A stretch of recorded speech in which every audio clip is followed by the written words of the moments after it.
Hello guys, അപ്പോൾ ദാ ഇന്നും ഒന്നും വെറുതെ നടക്കാൻ ഇറങ്ങുന്നു. അതിന് കൂട്ടത്തിൽ തന്നെ പിന്നെ രേഷ്മേച്ചിക്കും അഞ്ജുനും ഒക്കെ ഒന്ന് ക്യാൻറ്റീനിൽ പോകാനുണ്ട്. അപ്പം പിന്നെ ഞങ്ങൾ ഒരുങ്ങി ഇറങ്ങുകയാണ്. അപ്പോൾ അതാ ക്യാൻറ്റീനിലെത്തി. ഇതാണ് ഞങ്ങളുടെ ക്യാൻറ്റീൻ. അത്യാവശ്യം സാധനങ്ങളൊക്കെ വരുന്നേ ഉള്ളൂ കേട്ടോ. ഞങ്ങൾക്ക് 2-3 ദിവസത്തിനുള്ളിൽ സ്റ്റോക്ക് പുതിയത് വരത്തുള്ളൂ. അപ്പോൾ അവർക്ക് അത്യാവശ്യത്തിനുള്ള കുറച്ച് സാധനങ്ങൾ വാങ്ങിക്കാൻ വേണ്ടിയിട്ടായിരുന്നു. കുഞ്ഞാപ്പിത ക്യാൻറ്റീനിലെ ഗേറ്റിൽ കിടന്ന് ഊജാലടി കളിക്കുക കേട്ടോ. പിന്നെ അതൊക്കെ കഴിഞ്ഞ് പിന്നെ ഒരു ക്യാൻറ്റീനിൽ ഞങ്ങൾ സാധനങ്ങൾ മേടിച്ചിട്ടോ.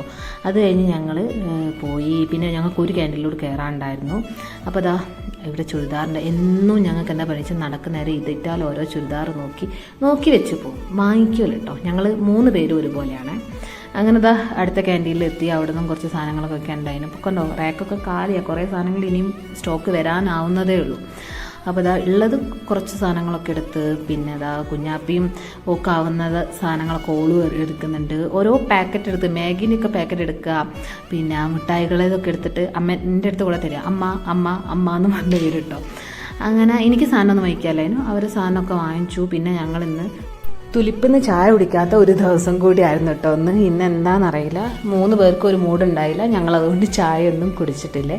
അങ്ങനെ ഞങ്ങളിതാ കഥയൊക്കെ പറഞ്ഞ് തിരിച്ച് ക്വാർട്ടേഴ്സിലേക്ക് പോവുകയാണ്. പോകുന്ന വഴിക്ക് കണ്ടല്ലോ വെളിച്ചം തന്നെ.